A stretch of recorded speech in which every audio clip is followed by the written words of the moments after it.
Assalamualaikum warahmatullahi wabarakatuh. Alhamdulillah wassalatu wassalamu ala nabiyyina Muhammadin ibn Abdillah wa ala alihi wa sahbihi wa man wala wa ba'du. Hadirin jamaah yang dimuliakan Allah, pada hari ini kita akan meneruskan silsilah atau rangkaian dari materi tentang pembagian waris. Ini adalah pertemuan yang ketiga, jadi judulnya adalah sesi yang ketiga, konsep pembagian waris.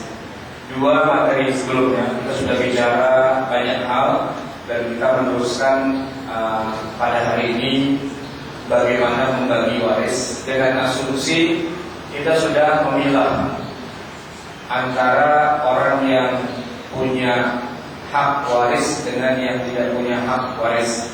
Dan juga dengan asumsi bahwa kita sudah memilah mana di antara orang yang masuk dalam jajaran ahli waris, tetapi kemudian dia sudah tertutup jalurnya atau istilahnya terhijab dengan adanya ahli waris yang lebih dekat kepada yang meninggal yang katanya mau kita bagi waris. Jadi di tangan kita sudah ada nama-nama orang yang pasti dapat waris. Tinggal masalahnya bagaimana kemudian kita membagi masing-masing dapat berapa. Pada pertemuan kita sebelumnya kita belum bicara tentang siapa dapat berapa. Kita masih baru bicara yang masih luas, siapa yang dapat atau tidak. Lalu di dalam yang dapat itu siapa yang tertutup haknya atau tidak. Sekarang kita berbicara asumsinya adalah orang yang pasti dapat waris. Artinya yang kita tulis namanya adalah orang yang memang akan dapat warisan. Tinggal masalahnya siapa ini dapat berapa. Nah, kita akan mulai. Bismillahirrahmanirrahim. Silakan. Ya, terus metode pembagian waris itu ada dua macam. Yang pertama pembagian secara fard, dan yang kedua secara istilahnya taksib. Apa sih bedanya? Fard ini pembagian waris yang dimana ahli waris yang menerima itu sudah disebutkan jatahnya berapa per berapa atau berapa persen atau seperberapa, disebutkan dengan tegas di dalam Al-Quran atau juga disebutkan dengan tegas dalam hadis. Jadi kalau kita buka misalnya surat An-Nisa ayat 11 dan 12, nah di sana disebutkan misalnya buat suami mendapat walakum nisfu ma taraka azwajukum, misalnya bagi kamu wahai laki-laki para suami, lakum nisfu, kalian mendapat setengah dari yang ditinggalkan oleh istrimu yang meninggal dunia. Kalau istri itu tidak punya anak. Tapi kalau istri itu punya anak, maka suami itu mendapatkan 1/4 bagian. Suami dalam hal ini termasuk mendapatkan waris dengan cara fard. Artinya besaran nilai persentasenya itu sudah ditetapkan, sudah pasti sekian.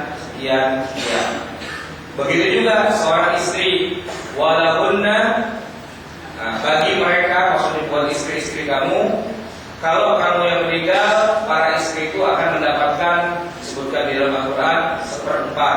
Kalau kamu sebagai suami tidak punya anak. Tapi kalau punya anak, istri mendapat 1/8, disebutkan begitu. Maka istri dalam hal ini dikatakan dia menerima waris secara fard, secara besarannya pasti berapa persen. Nah, sudah diketahui. Lalu apa bedanya dengan taksib yang di bawah? Nah, ahli waris yang menerima sisa tidak pasti. Katakanlah misalnya anak laki-laki. Kalau ada seorang suami meninggal, ahli warisnya ada dua, istri dan anak.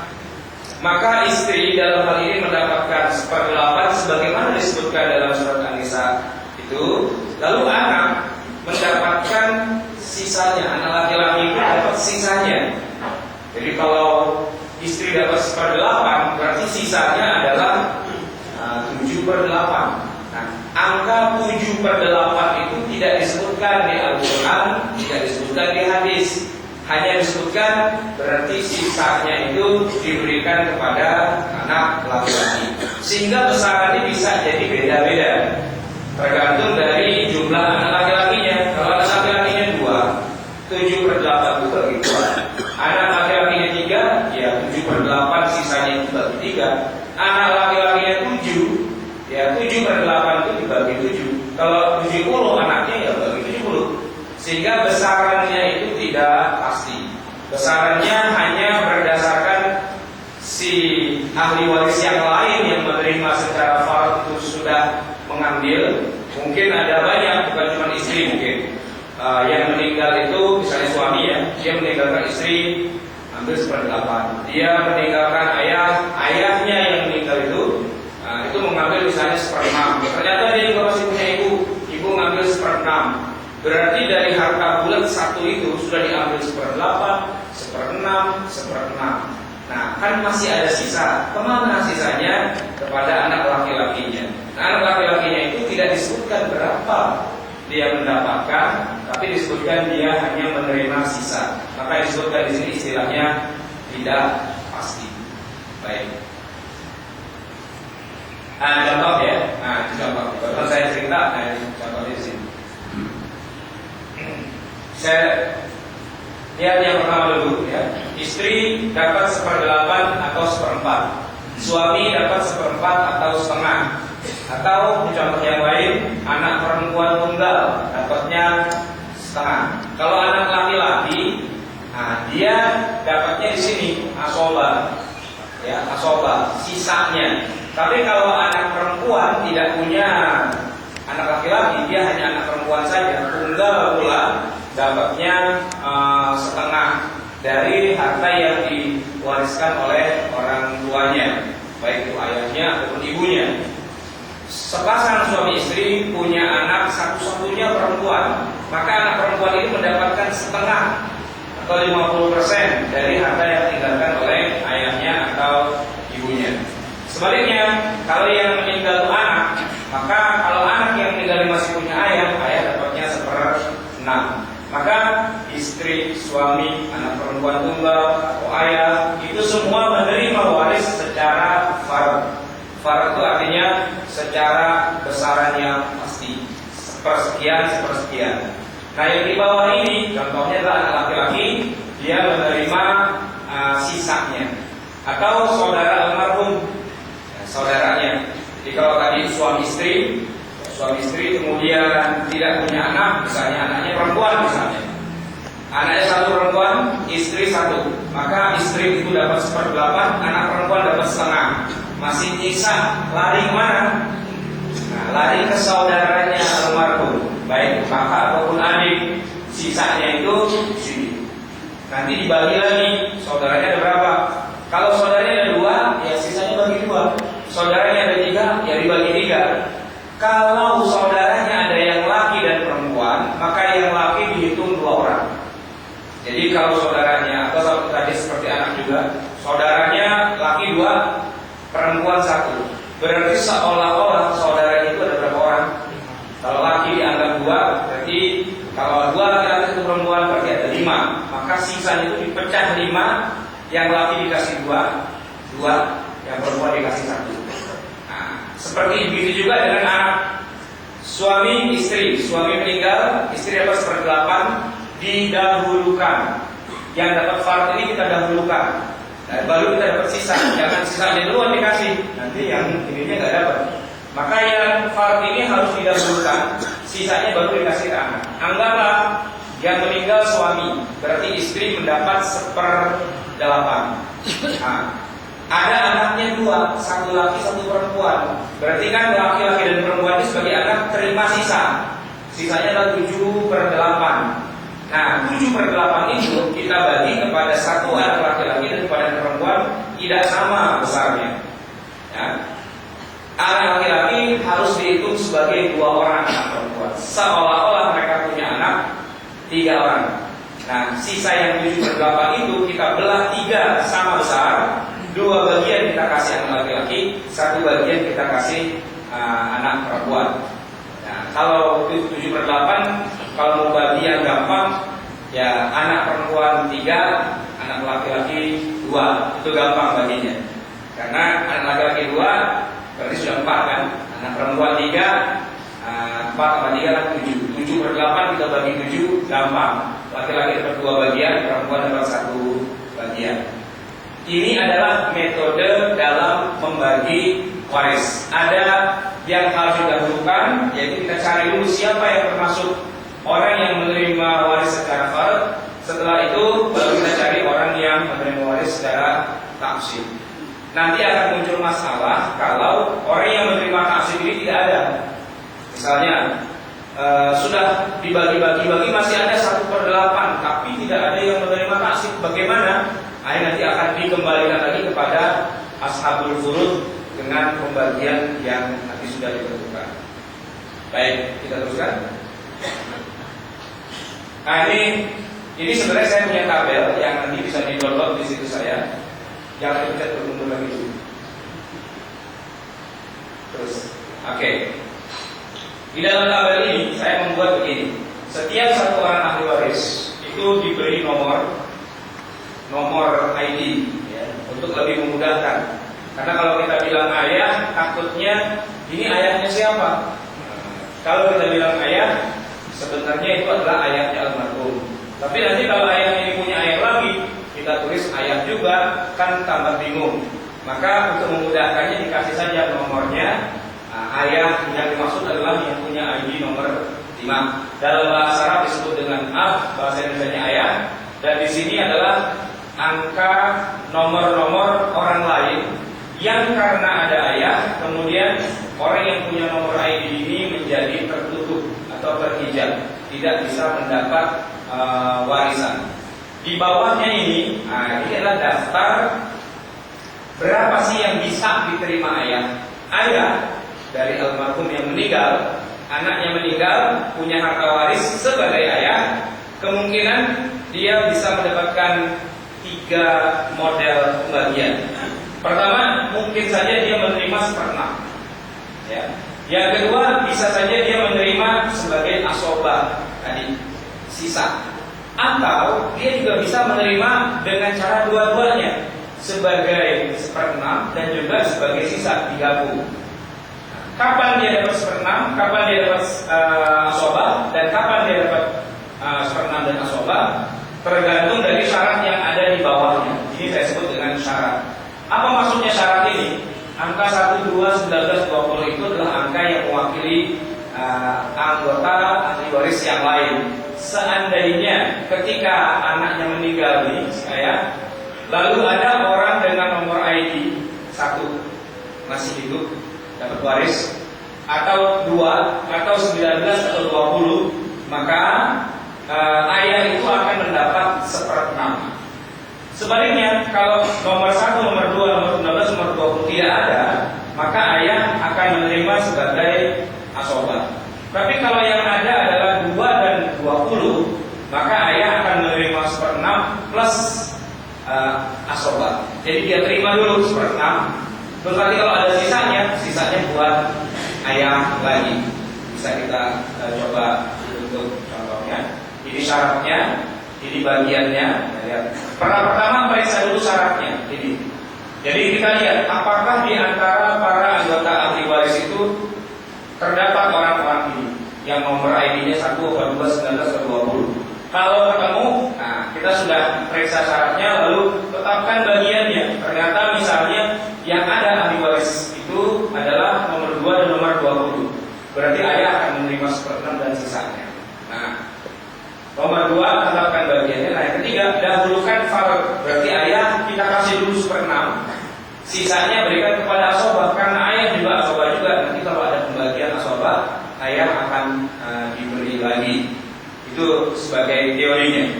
Berikutnya, ini kita masukkan ke dalam satu kasus yang lebih mendekatkan kita kepada realitasnya. Anggaplah ada seorang laki-laki wafat, tidak punya anak. Dia meninggalkan seorang istri. Tidak punya anak, tapi dia punya seorang istri. Berapa yang diterima istri bila harta warisannya 4 miliar? miliar saja biar kita semangat menghitungnya. Kalau cuma 4.000 kurang semangat mungkin. Seorang laki-laki wafat tidak punya anak, meninggalkan seperti dia baru pengantin baru, belum punya anak. Meninggal, berarti jandanya masih muda.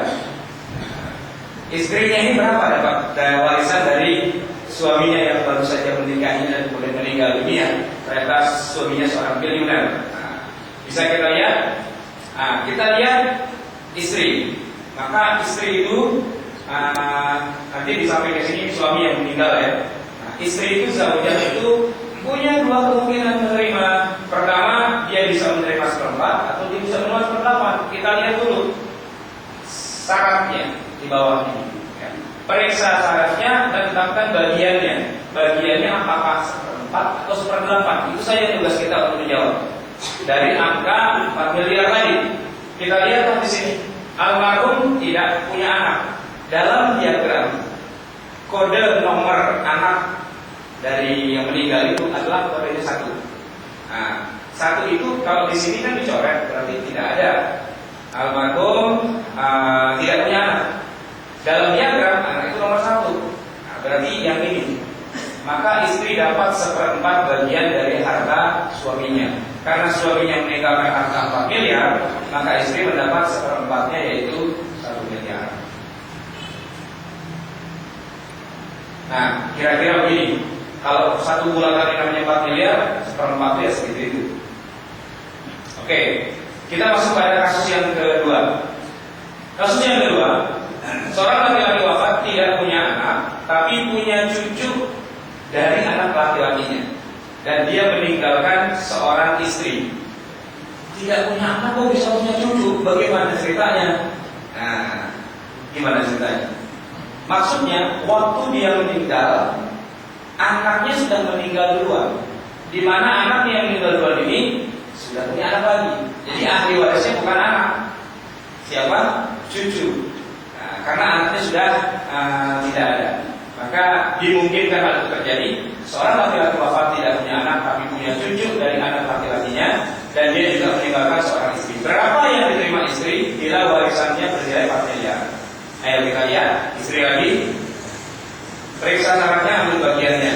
Nah, di bawah situ tertulis almarhum tidak punya anak, tapi punya cucu. Ya, dalam diagram cucu itu nomor 19 atau nomor 20. Nomor 19, 20 yang disitu coret, yang sini ada kan, berarti inilah bagian 1/8. Maka istri mendapat bagian 1/8 dari harta suaminya. Untuk menentukan dapat 1/8 atau dapat 1/4. Tidak mungkin istri mendapatkan di luar dari 1/4 atau 1/8. Nggak ada istilah 1/3 atau 1/6 gitu, nggak ada. Cuma 2 itu saja kemungkinannya. Dan kita tinggal memilih mana yang lebih pas sesuai dengan keberadaan syarat-syaratnya itu. Baik, kita teruskan. 1/8 dari 4 miliar itu segitu ya. Oke, kasus berikutnya lagi. Seorang laki-laki wafat dengan meninggalkan 1 istri, 1 anak laki-laki. Bagaimana pembagian waris di antara mereka bila warisan 4 miliar? Berarti berapa yang diterima istri dan berapa yang diterima oleh anak laki-laki? Ini dia jawabannya. Langkah 1 berikan dulu ashabul furud, dan langkah 2 sisanya berikan kepada ashabah. Karena istri dapat 1/8, kita sudah hafal 1/8 karena berdua kali kasus tadi, maka kita sudah hafal. Dapat dia 1/8, sisanya kan anak 7/8. Ya sudah, berarti istri ini dapat 1/8 segini secara farad, sisanya kasih kepada anak laki-lakinya. Dan sisanya sudah bisa dihitung, ketahuan prosentasenya. Baik, berikutnya. Ini kasus yang sedikit ditambah lagi. Laki-laki wafat, jadi laki wafat dulu ya. Seorang laki-laki wafat dengan meninggalkan 1 istri, 2 anak laki-laki dan 3 anak perempuan. Gampang, istri sudah pasti dapat 1/8 karena ada anak, ya kan? Lalu tinggal dibagi anaknya saja. Sudah dapat 1/8, sisanya 7/8, itulah yang kita bagi-bagi. Anak laki-laki sudah kita hitung selalu seolah-olah dia 2 orang anak perempuan. Maka 2 anak laki-laki bersama dengan 4 anak perempuan tambah 3 anak perempuan, berarti kita ada 7. 7/8 kita bagi 7. Hasilnya, ya, pembagiannya kira-kira seperti ini. Ya, tadi istri sudah mengambil 2/8. Nah, ada anak laki-laki 2, ya, anak laki-laki 2 atau kedua. Kemudian ada anak perempuan 1, 2, 3. Semuanya ini dapatnya 7/8. Karena anak laki-laki kita hitung 2, maka di sini kita sebut 2/8, 2/8. Sedangkan anak perempuan kita hitung 1/8, 1/8, 1/8. Maka hasilnya seperti ini pembagian. Ini matematika SD masuk. Yang penting logikanya saja. Kalau kita memahami logikanya, hitungnya nggak usah pakai kalkulator. Cukup dengan siapa ahli warisnya, si A, si B, si C. Oke, si A dapat sekian, si B sekian, nggak usah pakai di atas kertas kan. Yang penting tahu metode pembagian, tahu teorinya. Apalagi kasus lagi ya. Seorang laki-laki wafat dengan meninggalkan 1 ayah, 1 ibu, 1 istri, 5 anak perempuan, 3 anak perempuan. Sebenarnya yang susah itu justru untuk menemukan soal ini. Ya, kadang-kadang yang kita susah itu bukan membaginya malah, tapi sebelumnya siapa yang termasuk ahli waris? Kadang-kadang tetangga ngaku ahli waris, ya kan? Kadang-kadang saudara yang sudah berhijab ngaku ahli waris, atau yang lain-lain ngaku sebagai ahli. Sebenarnya di situ masalahnya. Kalau sudah ditemukan siapa sih ahli waris yang pasti dapat, ini gampang banget. Tinggal kita teruskan saja logikanya. Jawabnya, berikan dulu asal urut ayah, ibu, istri. Itu ayah 1/6, ibu 1/6, istri 1/8. Sisanya berikan kepada asobah. Asobahnya anak-anak tadi. Terus yang laki dan perempuan. Terus ini anunya, grafiknya kira-kira seperti ini. Kalau ayah 1/6 itu adalah besarnya seperti ini, ibu 1/6 seperti ini, istri 1/8 seperti itu, dan sisanya adalah asobah, itu anak-anak, laki-laki dan perempuan. Tinggal dihitunglah anak-anak itu berapa nanti. Untuk menyamakan, untuk mendapatkan sisanya ini kan kita pakai matematika SD. Ya, 1/6, 1/6, 1/8, ini sisanya berapa? Ya, 4/24 ini lah. Saya kira sudah hafal semua caranya. Berarti ibu itu dapat 1/6 atau sama dengan 4/24. Ayah ya, ibu 1/6 atau sama dengan 4/24. Istri 1/8 atau sama dengan 3/24. Kalau menyebutnya semua sudah sama, berarti kan ini bisa kita ketahui berapa sih sisanya. Kalau itu 11/24, berarti sisanya adalah udah. Ini deskripsinya kira-kira seperti ini.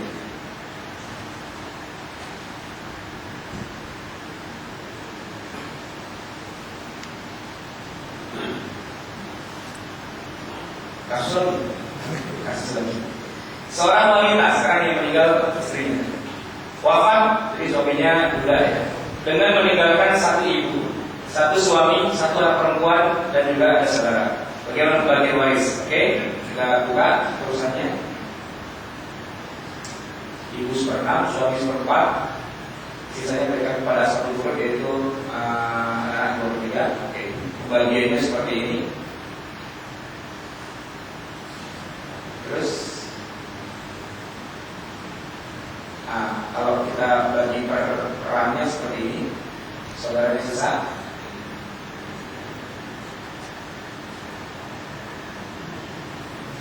1/6, ya, jadi angka bulan 1 itu dikurangi 1/6, dikurangi 1/4, dikurangi setengah, masih ada sisanya. Kita cari sisanya berapa? Sisanya adalah 1/12. Ya sudah, berarti saudara itu dapatnya 1/12 dari total harta. Kalau total hartanya 12 miliar, 1/12 nya dapat 10 miliar. Baik. Nah, seperti ini bagian. Cukup barangkali. Masih lagi. Nah, sesi 3 sudah selesai. Nah, hadirin sekalian yang dimuliakan Allah, kita tadi baru sampai pada pembagian sepersekian. Sebenarnya yang dibagi itu bukan per-perannya, tapi yang dibagi itu adalah nilai yang terkandung pada harta, nilai nominalnya. Artinya, kalau misalnya warisan itu bentuknya tanah 10 meter dengan tanah 100 meter, boleh jadi lebih mahal yang 10 meter. Maka tidak benar kalau membagi tanahnya 10 tambah 100 berarti 110, terus kita bagi sekian. Salah. Yang dibagi bukan jumlah meter tanahnya, tapi yang dibagi adalah hasil taksiran dari nilai tanah semuanya itu berapa. Kalau tanah 10 meter di tengah-tengah mega kuningan, mungkin harganya berkali-kali lipat dari tanah 100 meter, tapi di pinggiran jurang di balik gunung sana, ya kan? Yang jin aja juga nggak mau buang anak di situ. Ya. Kalau dulu tempat jin buang anak, sekarang saking mojoknya jin aja nggak main di situ. Murah banget, mungkin 1 meternya cuma 2.000 atau 3.000 rupiah, gitu kan? Kita bisa beli tanah berhektar-hektar dengan tanah yang segitu. Tapi 1 meter tanah di tengah Kuningan bisa 15 sampai 20 juta harganya, walaupun cuma 100 meter kecil. Nah, tapi itu harganya bisa bermiliar. Maka yang dihitung bukan berapa jumlah total meternya, tapi yang dihitung adalah berapa kira-kira hasil taksiran harga masing-masing aset itu. Maka dijumlahkanlah semua, baru kemudian dibagi-bagi. Si anak laki-laki dapat sepersekian, baru kemudian nanti dikembalikan lagi. Berarti tanah yang ini nilainya sekian, baru dibagi-bagi lagi teknisnya. Seharusnya itu yang dilakukan. Tetapi karena sistem kompilasi hukum Islam di negeri kita ini mandul, maka ketika saya banyak berdiskusi dengan para hakim agama di negara kita, di pengadilan agama, hakim agama tidak sampai ke situ logikanya.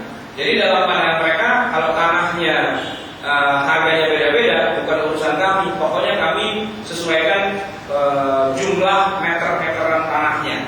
Maka apa yang disepakati di situ di pengadilan itu pada akhirnya dibawa ke tataran kehidupan yang sesungguhnya, menghasilkan berantem lagi di antara keluarga karena mereka rebutan lagi pada akhirnya, tidak dituntaskan sampai kepada nilai hasil appraisal dari masing-masing aset. Seharusnya pengadilan agama itu punya konsultan juga di bidang appraisal sehingga tahu berapa nilai aset masing-masing warisan yang ditinggalkan oleh seorang waris. Tapi karena tadi saya katakan bahwa pengadilan agama di negeri kita itu dimandulkan oleh sistem hukum, sehingga memecahkan masalahnya sepotong-sepotong atau separuh-separuh dan tidak tuntas, tidak menyelesaikan masalah juga. Walaupun sebagian masalah bisa diselesaikan, tapi tidak menyelesaikan semua masalah.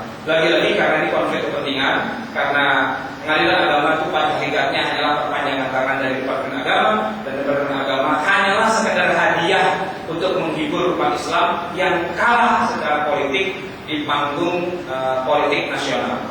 Dulu tarik-menarik antara kalangan Islam dengan kalangan nasionalis adalah Islam ingin menegakkan syariat Islam di negara NKRI pada tanggal 17 Agustus 45 dengan piagam Jakartanya, di mana sila pertama Pancasila itu adalah dengan menjalankan syariat Islam bagi para pemeluknya. Sehingga sistem peradilan, sistem hukum, sistem undang-undang yang berlaku itu mengacu 100% kepada Quran dan Sunnah, mengacu kepada sistem bagi waris misalnya. Tapi karena kemudian dicoret 7 kata itu, maka syariat Islam itu tidak boleh dijalankan di Indonesia. Dalam arti kata negara ini dibangun di atas sendi-sendi sekulerisme, dan dengan kata lain negara ini dibangun dengan sistem hukum barat, kapitalis, dan tidak mengakui Islam. Maka kemudian Islam tergeser dari dunia politik dan juga dalam dunia hukum, termasuk pengadilan dan sebagainya. Daripada nanti umat Islam marah dan kemudian bikin negara baru, misalnya NII dan sebagainya, maka diberilah sebuah kado kecil, ringkisan kenang-kenangan buat umat Islam, yaitu diberikanlah sebuah departemen namanya Departemen Agama. Disitulah umat Islam boleh memainkan sedikitlah peranan dalam nikah, talak, rujuk, bagi waris, tapi tetap disunat, dipotong, nggak bisa bergerak. Akhirnya kemudian bagi waris negeri kita campur baur antara bagi waris sistem barat yang sekuler dengan Islam yang sudah dikebiri, ditambah lagi dengan adat dan budaya, sehingga pembagian waris di tengah tubuh umat Islam tidak pernah selesai, tidak pernah tuntas, karena tidak diselesaikan dengan satu undang-undang yang mencakup seluruh kehidupan umat Islamnya itu sendiri. Disitulah sebenarnya problematika terbesar kita umat Islam di Indonesia. Negara kita ini tidak secara resmi mengatakan negara ini sekuler, tapi juga tidak mau mengatakan bahwa negara kita negara Islam. Jadi bukan negara sekuler, juga bukan negara Islam, sehingga menjadi negara yang bukan. Wallahu a'lam bishawab. Ada pertanyaan barangkali silakan.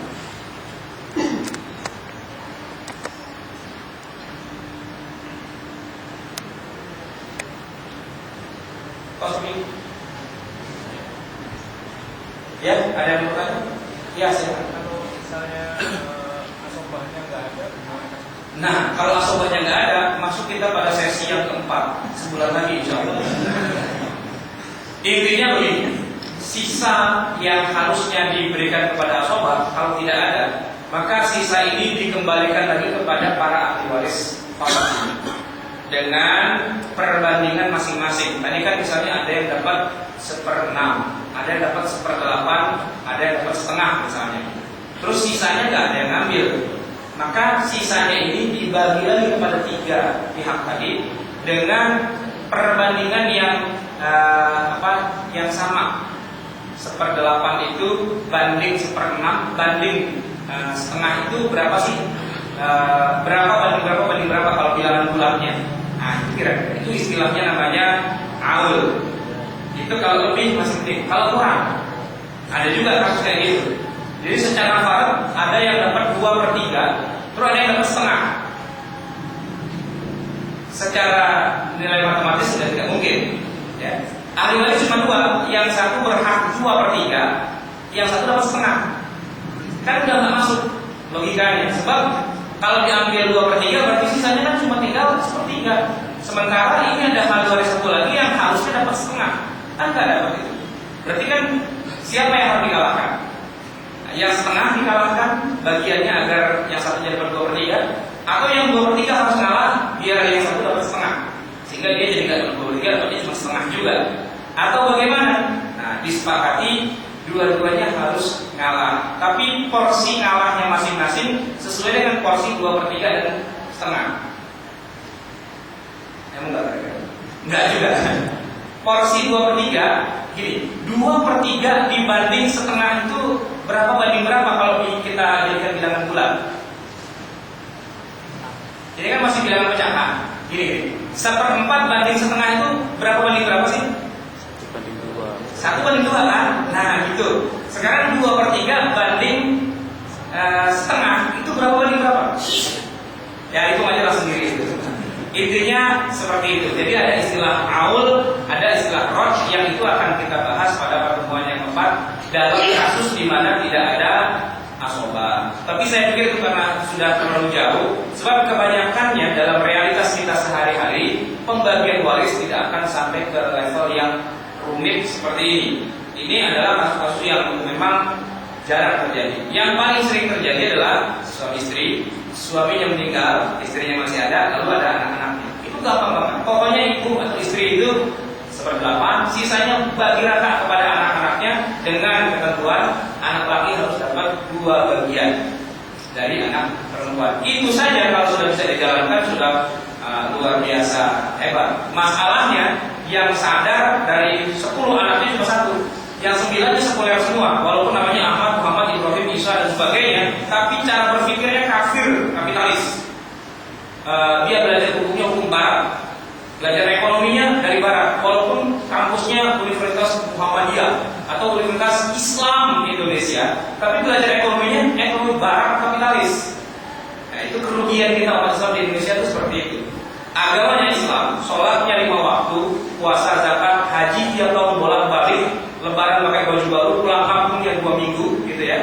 Tapi sistem hukum yang dia pelajari itu bukan hukum Islam. Sistem ekonomi yang dia pelajari juga bukan ekonomi Islam. Sehingga ketika dia terapkan dalam kehidupan sehari-hari, bentrok dengan Quran, bentrok dengan Sunnah, bentrok dengan syariat Islam. Ironi umat Islam di Indonesia itu yang paling besar itu. Dibilang sekuler tidak juga, sebab semangat menjalankan Islam itu tinggi. Tapi di sisi yang lain, ilmu yang dia terima, saya ini dosen agama di STAN, gitu ya. Gimana saya mau merusak sistem ekonomi ilmu yang sudah diajarkan di sana, ilmu-ilmu yang kapitalis barat dan sebagainya yang mengajarkan mazhab mafia Berkeley, sampai kemudian menterinya juga dilindungi atau di backing oleh World Bank. Bukan masalah Sri Mulyaninya korupsi bank sentri, bukan, tapi mazhab ekonomi negara kita itu masih kapitalis, itu intinya. Dan kapitalisme itu bukan maunya bangsa kita. Kapitalisme maunya negara-negara pemenang perang dunia kedua, yang dalam hal ini imam besarnya adalah Amerika dengan mazhab kapitalisnya atau mazhab New Order-nya itu, dan dia paksakan ke semua negara dengan IMF-nya, dengan World Bank-nya dan sebagainya, yang membuat semua negara itu hidup dengan sangat miskin secara sistem, secara hukum, dan ilmu ini dianggap ilmu yang bagus, yang orang yang dapat gelar PhD-nya dianggap sebagai orang yang pintar dan seterusnya. Padahal mazhabnya ini yang salah sebenarnya. Cuma sekali ada yang mengatakan mazhab ini salah, dia pasti akan dibuang. Untungnya saya bukan pegawai negeri Islam, kalau enggak saya sudah dibuang juga. Nah, gitu. Sekali ada yang mengatakan no kepada sistem New Order ini, ya, dia akan dihilangkan seperti Ahmadinejad atau seperti Libya di Muammar Gaddafi kan. Ketika dia mengatakan no kepada sistem yang seperti ini. Ini masalah besar kita umat Islam di dunia itu seperti itu. Jangankan seorang SBY, jangankan seorang Sri Mulyani, bahkan seorang Soekarno pun harus jatuh dengan ketika berhadapan dengan sistem ekonomi kapitalis seperti ini. Soeharto yang 32 tahun perkasa, itu pun juga tidak bisa kemudian pada akhirnya melawan sistem kuat arus yang sangat besar ini, dan dia harus menunduk di depan Kamdesu untuk menandatangani apa yang sudah dianggap menjadi bagian dari kebenaran oleh generasi sekuler atau generasi kapitalis. Itu ironi lagi, dan kita selalu bertemu dengan ironi umat Islam dan bangsa-bangsa miskin yang dimiskinkan oleh sistem kapitalis dunia. Tidak miring-miring sono nih ya. Besoknya tidak lagi saya sendiri. Baik, ada lagi pertanyaan? Ya, sekarang. Ini orang tua ada mungkin kaget tapi bukan harusnya nggak seperti kita. Ya. Namun nggak dibagi-bagi nih nanti kan sampai bapak tidak meninggal, saudara-saudara bapak tidak meninggal. Nah, apakah pembagiannya berubah dalam sisi persentase atau tetap mengikut pembagian yang dulu? Ikut pembagian yang dulu. Ya, Bapak seolah-olah bapak masih hidup, dibagi dulu, terus baru dipecah lagi. Tidak bisa kemudian di bypass karena bapak dan ahli waris yang lain sudah tidak ada, ya langsung sajalah kita bagi sekarang, gitu enggak. Tapi beliau waktu meninggal, kakek ya, waktu meninggal, anaknya yang hidup saat itu ada berapa orang? Misalnya ada 2, satu laki, satu perempuan. Ya udah dibagi dulu secara bayang-bayang. Berarti secara bayang, walaupun anak laki-laki dan perempuannya sudah meninggal sekarang, tapi dia punya hak di situ kan. Nah nanti kalau anak laki-lakinya ini punya cucu, punya anak lagi, baru dibagi lagi di situ. Terus begitu seperti itu, diurutkan sesuai dengan garis yang seharusnya, bukan diputihkan. Sebab tidak ada pemutihan dalam pembagian waris. Tidak ada istilah diputihkan, dianggap sudahlah sekarang harta ini jadi milik saya. Itu nggak bisa. Kita tidak boleh menerima harta yang tidak jelas asal usulnya atau hanya sekedar pemutihan, karena tidak ada ayat yang kalau sudah nggak jelas putihkan saja. Itu tidak ada ayatnya yang bunyi seperti itu, kecuali pembagian sesuai yang sifatnya manusiawi saja. Kewajiban pajak di Cina ketika sudah ruwet dengan segala macam korupsi dan sebagainya, putihkan, dianggap tidak ada. Tapi setelah itu ketika ada terjadi korupsi, dia bilang saya sudah siapkan 50 kotak peti mati, 49 buat pejabat saya yang korupsi dan 1 buat saya. Nah itu kan hebat pemutihan seperti itu. Di Indonesia tidak akan terjadi sampai 300 tahun lagi, tidak akan terjadi. Terlalu lama kita mungkin presiden yang bisa seperti itu. Kalaupun yang ada sekarang turun pun yang gantikan mungkin malah lebih parah dari itu. Karena saya katakan tadi mesinnya atau mazhab dasarnya itu yang salah sebenarnya. Ketika ditanamkan negara ini pertama kali berdiri. Oke, ada lagi? Ya silakan. Ada fenomena di masyarakat mengenai pembagian waris. Pertama dibagi sesuai syariat. Pertama dibagi sesuai syariat, kemudian misalkan ada pesan dari orang tua dan karena melihat kondisi anak perempuan, mampu dan sebagainya, dibagi rata lah. nanti kalau sudah dibagi syariat, kamu yang laki-laki menyerahkan. Oh iya. Apakah itu bagian dari akal-akal syariah atau memang bagian yang dibolehkan? Itu pesan datang dari orang tua ya ketika masih hidup. Sebenarnya bukan begitu caranya. Caranya bagiannya itu waktu masih hidup. Ya, seperti yang terjadi pada kasus keluarga saya. Ibu saya punya anak 4, laki 2, perempuan 2. Dan ibu saya tahu bahwa nanti anak laki-laki pasti dapat 2 bagian dan anak perempuan cuma dapat 1 bagian. Tapi ibu saya ingin agar anak perempuannya pun dapatnya enggak terlalu jauh beda. Maka sebelum beliau wafat, dari masih hidup, beliau sudah hibahkan beberapa hartanya kepada anak perempuan saja. Nih, kamu saya kasih kontrakan. Ini orang Betawi ya, nggak jauh dari kontrakan. Kontrakan sebelah sana, kontrakan sebelah sini. Nah, yang perempuan, yang laki ngomong, kok saya nggak dikasih? Lah itu harta saya kok. Ini kan bukan wasiat, bukan warisan. Saya mau ngasih. Terserah saya mau ngasih siapa. Kalau saya mau ngasih hasil ujungkan juga itu hak saya, karena saya belum meninggal. Oh iya benar juga. Udah dikasih, selesai. Nah begitu kemudian beliau wafat, kita bagi waris sesuai dengan syariat Islam. Saya dapat 2 bagian. Nah, saudara saya yang perempuan dapatnya 1 bagian. Sudah kan? Benar, redho, selesai. Begitu saya kalkulasi, jatuhnya sama ternyata. Pintar juga ibu saya dalam hal ini kan. Itu tidak apa-apa, karena memang hak dia untuk memberikan hibah kepada anaknya atau siapapun yang ingin dia berikan. Ketimbang tadi yang antum katakan, bagilah sesuai syariat Islam, tapi setelah itu saya himbau kepada kamu, berikanlah pada saudaramu. Iya, sekarang. Tapi besok lain lagi urusannya kan. Nah, daripada belum ada kepastian, mendingan kasih aja langsung selama harta itu masih milik sang ibu atau orang tua itu sendiri. Hibahkan, setelah itu tinggalkan biar mereka bagi waris sesuai dengan syariat Islam. Kalau inisiatif dari anak laki-laki inisiatif boleh, tapi sekedar inisiatif tidak menyelesaikan masalah. Inisiatif ini kemudian disampaikan kepada semua saudara, lalu semua saudara ahli waris ini menyepakati ide tersebut dan menganggap itu baik. Setelah itu bagilah sesuai dengan syariat Islam dengan diserahkan secara simbolik. Kamu dapat tanah 1000 meter, nih tanahnya, nih suratnya, pegang ya, pegang.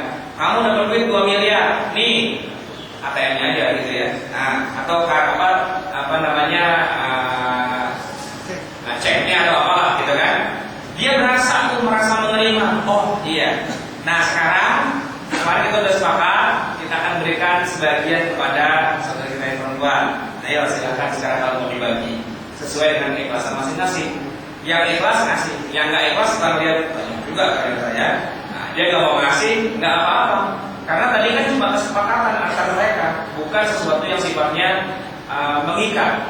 Jadi yang namanya himbauan, ide atau saran dan sebagainya boleh diikuti, boleh tidak. Saya janji kepada antum, kalau saya punya duit, saya kasih 10 juta. Tapi duitnya belum saya kasih. Terus belum saya kasih, saya bilang, gimana kalau antum nanti dapat 10 juta, saya minta 2 juta ya, gitu. Karena uangnya belum dikasih dan belum ada apa-apa, antum bilang iya deh, gitu kan. Akan beda suasananya kalau saya bilang, nih saya kasih duit 10 juta, bro, nah dipakai buat belanja, pulang kampung, kawin lagi dan sebagainya lah gitu ya.